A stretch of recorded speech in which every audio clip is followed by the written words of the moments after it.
Olá pessoal, tudo bem com vocês? Gente, dando sequência na nossa disciplina, hoje é a nossa aula número 9 e a gente vai falar sobre ângulo de torção. Bom, na nossa última aula a gente falou sobre tensão de cisalhamento que é gerada por um torque aplicado numa peça. O torque, ele é um momento que tende a torcer o elemento ao longo do eixo longitudinal da peça. O eixo longitudinal é aquele que vai de centroide a centroide, que está lá dentro do meu elemento. A deformação causada por um torque aplicado num elemento de seção transversal circular é o distanciamento de uma face em relação à outra. A gente viu também que você não tem deformação ao longo do eixo longitudinal, você só tem esse distanciamento. Como seria então? Se eu marcar aqui um ponto A nessa face que está livre para girar em relação à outra que está engastada, se eu aplicar esse torque aqui nessa extremidade, o que vai acontecer? Essa extremidade que está livre para girar, você vai ter aqui um distanciamento em relação à outra face que está presa. Então, esse distanciamento de uma face em relação à outra, a gente chama de ângulo de torção.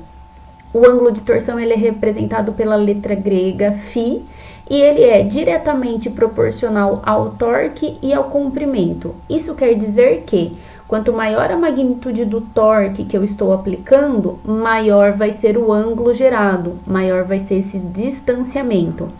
É diretamente proporcional ao comprimento também. Quanto mais longo for o eixo, maior vai ser esse distanciamento. Quando eu diminuo o tamanho da barra, eu diminuo também o ângulo de torção. É mais difícil distanciar uma face em relação à outra quando esse comprimento é menor. É inversamente proporcional ao momento polar de inércia e ao módulo de elasticidade transversal. O momento polar de inércia, a gente viu que é uma propriedade geométrica de peças de seção transversal circular quando estão resistentes a torques, a tensões de cisalhamento. É uma propriedade geométrica, então vai depender da seção transversal da peça. Porém, quanto maior o momento de inércia, maior é a resistência da peça, logo menor é o ângulo gerado. O módulo de elasticidade transversal, ele é uma propriedade que é característica do material. Ele é similar ao módulo de elasticidade longitudinal. Qual que é a diferença, então, entre esses dois módulos? O módulo de elasticidade longitudinal, ele é obtido num teste de tração.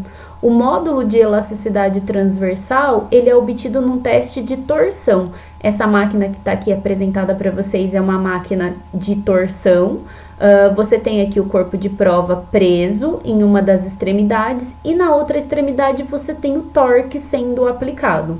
Esse torque vai ser aplicado gradualmente até que o corpo de prova rompa.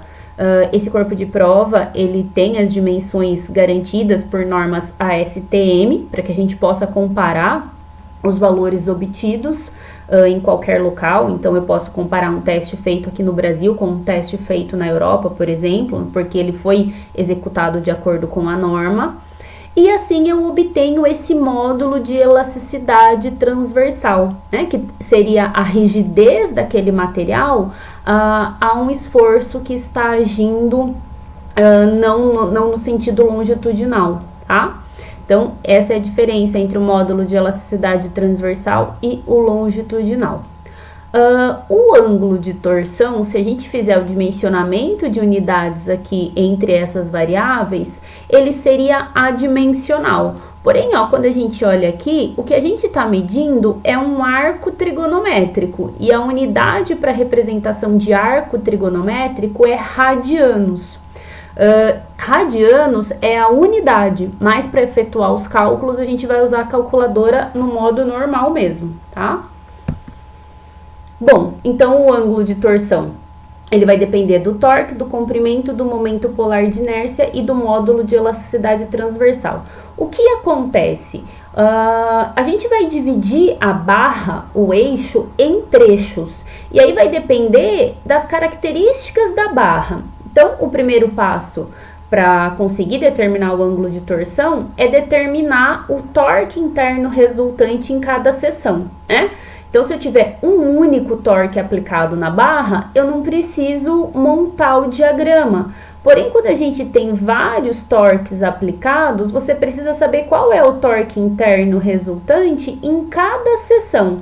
E aí, para fazer isso, a gente monta o diagrama do momento torsor, dividindo essa barra em trechos. Vai depender do comprimento de cada trecho, do módulo de elasticidade transversal, e aqui é uma característica do material. Então, se a barra toda for feita do mesmo material, por exemplo, o aço, eu não preciso dividir em mais trechos. Agora, se eu tiver um pedaço da barra feito em aço, um pedaço da barra feito em latão, eu tenho materiais diferentes que estão unidos no mesmo elemento. Aí eu tenho que dividir em mais trechos.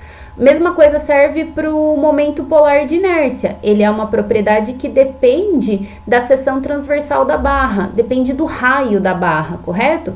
Então, aqui, por exemplo, ó, eu tenho seções transversais diferentes, significa que o momento polar de inércia aqui entre A e C vai ser diferente do que o momento polar de inércia entre C e D, porque eu tenho diâmetros diferentes, então eu tenho que dividir em mais trechos.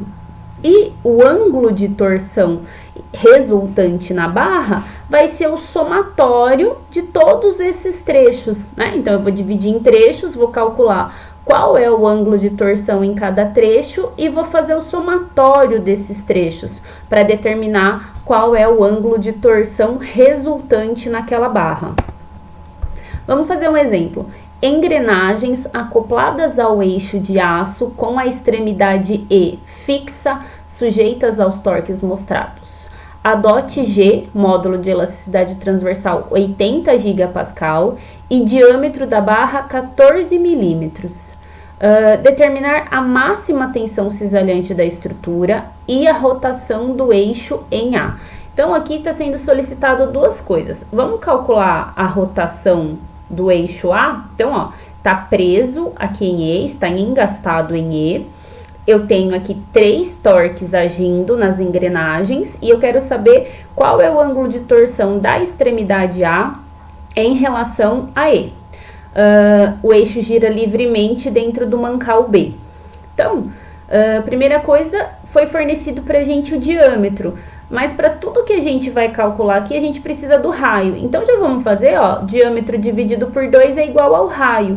Então, o raio dessa barra é 7 milímetros. Vamos montar o diagrama do momento torsor, né? Para determinar qual é o torque interno resultante que está agindo em cada seção.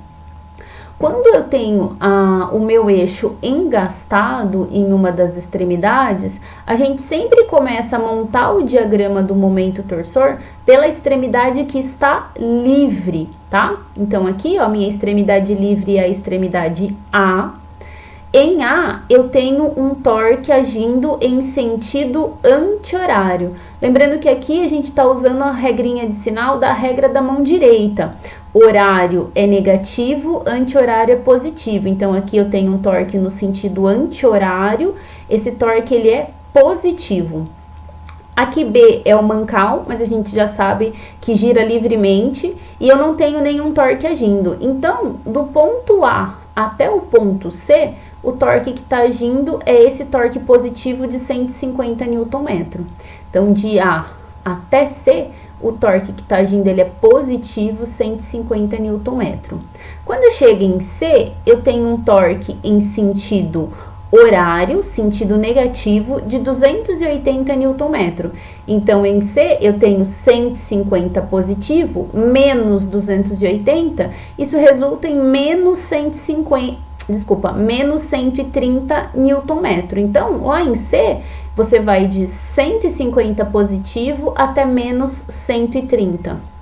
De C até D, eu não tenho nenhum outro torque agindo. Então, eu traço aqui uma reta, menos 130. Quando chega em D, eu tenho um outro torque em sentido horário, sentido negativo, 40.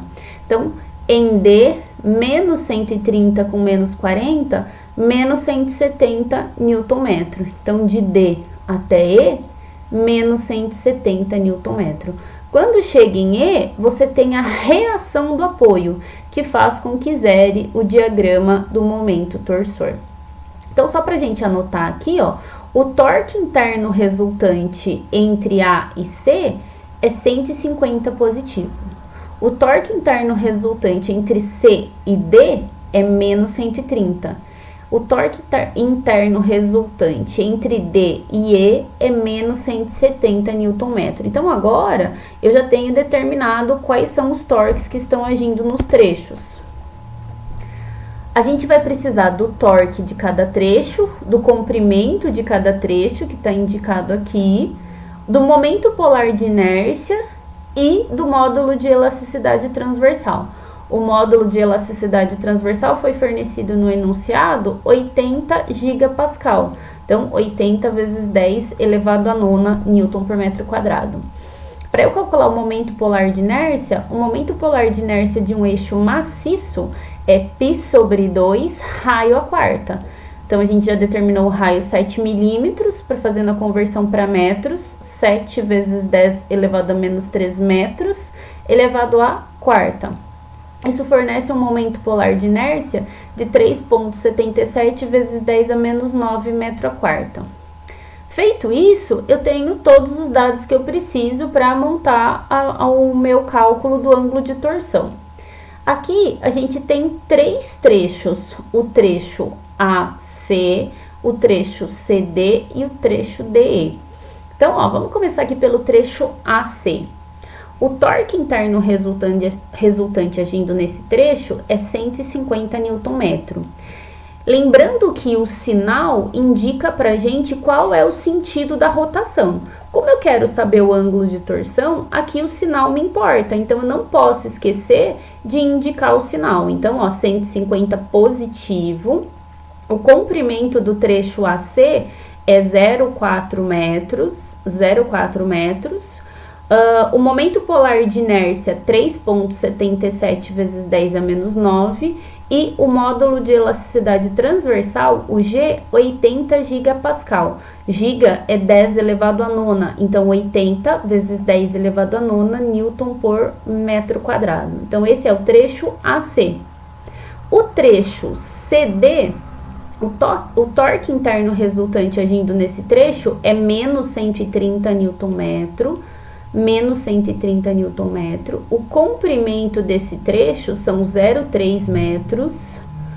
O momento polar de inércia, ele vai ser o mesmo na barra toda, 3,77 vezes 10 a menos 9 metro à quarta.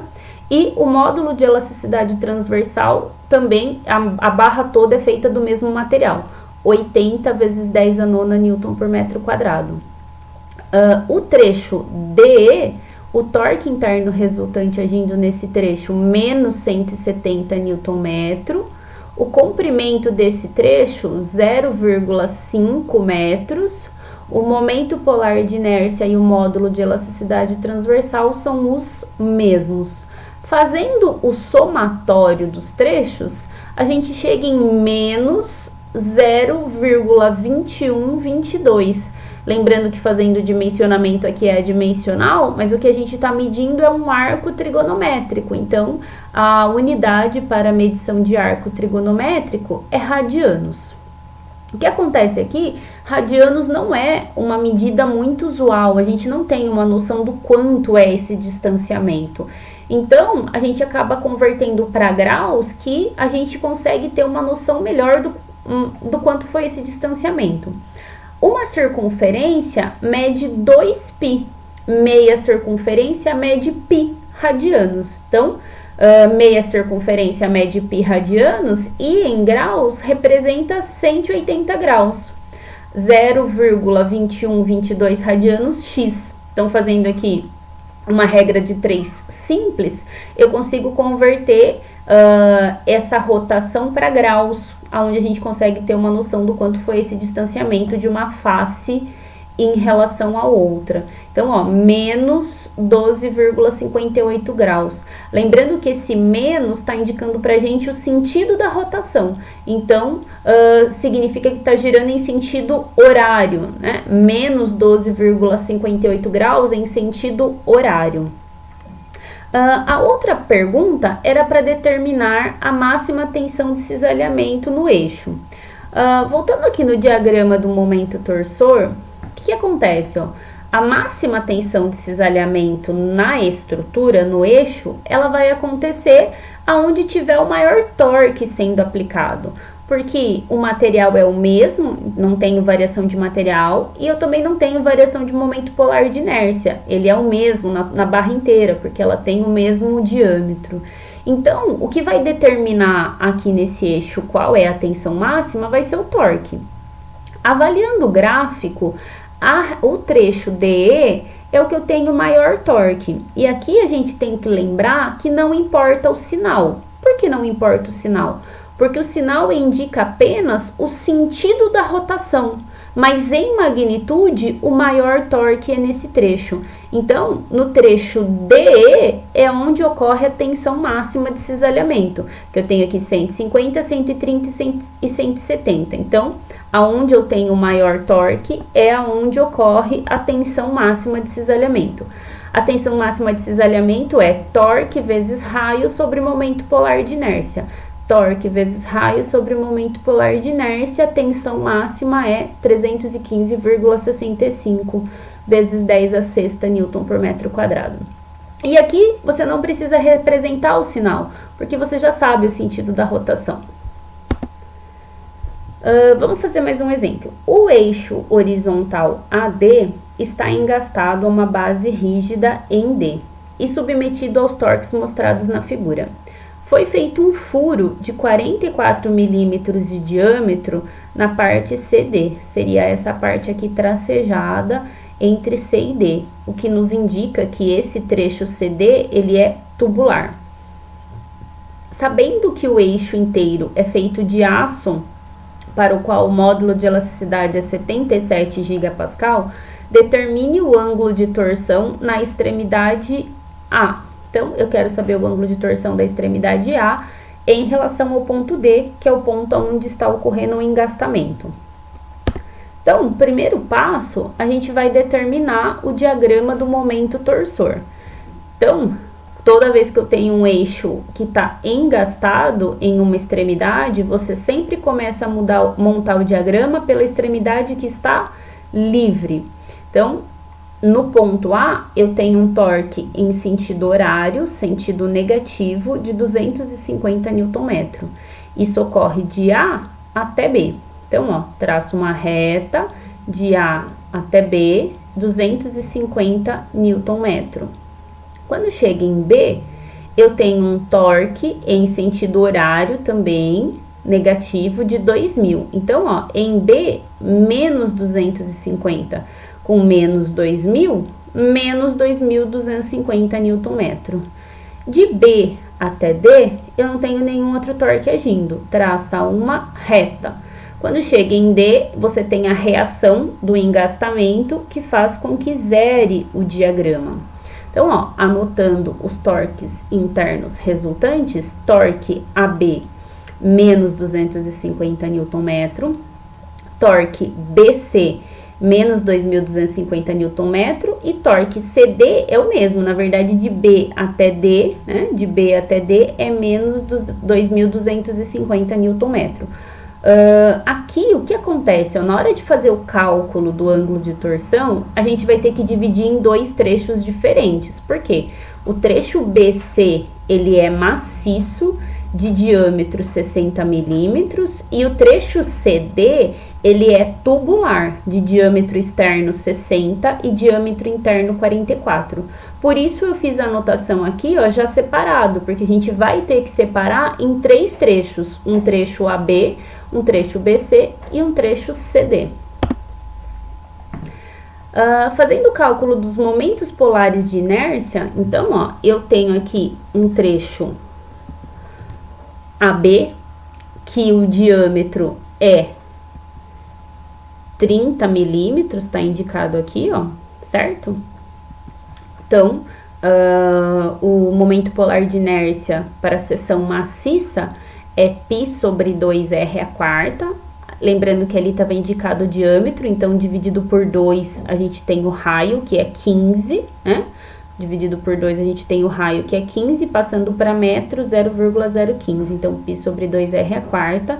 O momento polar de inércia do trecho AB é 0,0795 vezes 10 a menos 6 metro a quarta. O trecho BC, ele é maciço, ó, essa setinha aqui tá indicando o diâmetro dessa parte, 60 milímetros. Então, 60 dividido por 2, o raio é 30 milímetros. Então, π sobre 2r é a quarta, 1,272 vezes 10 a menos 6 metro a quarta. O trecho CD, ele é tubular, diâmetro externo 60, dividido por 2, 30, o raio externo, diâmetro interno 44, dividido por 2, 22 é o raio interno. O momento polar de inércia para uma seção tubular é π sobre 2, raio externo a quarta, menos o raio interno a quarta. Então, aqui, ó, raio externo 30, raio interno 22. π sobre 2, raio externo a quarta, menos raio interno a quarta, já em metros. 0,904 vezes 10 a menos 6 metro a quarta. Feito isso, a gente tem todos os dados que precisa para determinar o ângulo de torção da extremidade A em relação à extremidade D. Eu tenho o torque interno resultante agindo em cada trecho, tenho o momento polar de inércia de cada trecho e o material é o mesmo na barra toda, é aço com módulo de elasticidade 77 gigapascal, 77 vezes 10 a nona, o giga é 10 elevado a nona newton por metro quadrado. Então, começando aqui pelo trecho AB, o torque interno resultante nesse trecho menos 250 Nm, e lembrando que aqui o sinal indica o sentido da rotação, então a gente tem que indicar o sinal porque ele é determinante para identificar o quanto uma face se distanciou da outra, tá? Então, torque interno nesse trecho, menos 250, o comprimento desse trecho, 0,4 metros, o momento polar de inércia desse trecho, 0,0795 vezes 10 a menos 6 metro a quarta, e o módulo de elasticidade transversal, 77 gigapascal, 77 vezes 10 a nona, newton por metro quadrado. O trecho BC, o torque interno resultante menos 2.250 Nm, o comprimento desse trecho 0,2 metros, o momento polar de inércia 1,272 vezes 10 a menos 6 metro a quarta, e o módulo de elasticidade transversal 77 gigapascal.